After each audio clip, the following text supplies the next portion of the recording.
Прокопий Улешов представил в интернете новую серию своих работ. И на этот раз нашему земляку дали положительную оценку сами авторы сериала «Внутри Лапенко». Герои популярного скетча облачились в персонажей советских мультфильмов. Удивительно, но многие образы действительно похожи. Как внешне, так и характерами. Рок-группу «Багровый Фантомас» из нашумевшего скетча молодой художник разглядел, например, в бременских музыкантах. А корреспондент авторской программы «Загадка дыры» в кролике из Винни-Пуха Александра Головина о том, что все это значит. Базой для очередного творческого порыва Прокопия Улешова на этот раз стал юмористический скетч «Внутри Лапенко». Первые серии вышли в конце прошлого года. Многомиллионные просмотры и репосты. И вот контент, стилизованный под ретро, уже в топе российского ютуба. Всех героев, а их в сериале больше 10, играет один актер, он же автор Антон Лапенко. Эта прекрасная яблоня, как и все другие яблони в этом саду, напоминают мне о ней, о той самой красивой, необыкновенной, невероятной Таня. Вы чего? Я извиняюсь, совсем отвлекся. Вы мне все мои разработки разбили, вы чего? Это Ричард Сапогов, амбициозный герой через призму «Союзмультфильма», никто иначе, как Кот Матроскин. Его подруга по скетчу Татьяна Восьмиглазова, почтальон Печкин.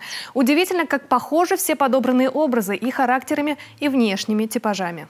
Мне показалось, что его тематика – это вот эта атмосфера 80-х, начала 90-х, она тоже очень хорошо вписывается в историю с нашими советскими мультфильмами. Я отталкивался от пары «Бременские музыканты» и музыканты, которых создал Антон Лапенко. Это группа «Багровый Фантомас». Они вот даже визуально практически неотличимы, да, от своих двойников из бременских музыкантов из второго мультфильма, где они выступали в образе рокеров как раз на сцене.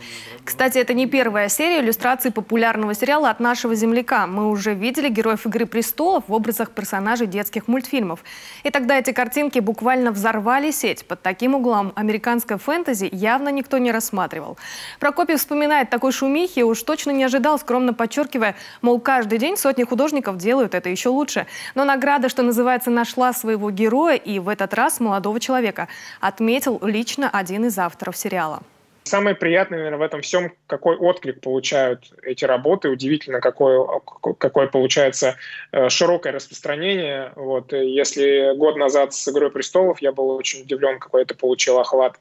Вот. Но сейчас тем более даже отреагировал на вот эту серию работ Алексей Смирнов, это автор и режиссер «Внутри Лапенко». Он у себя в сторис выложил эти картинки. Потом мы с ним списались, и он в короткой этой переписке тоже написал, что чувак очень круто. И приятно получать отклик непосредственно от первоисточника.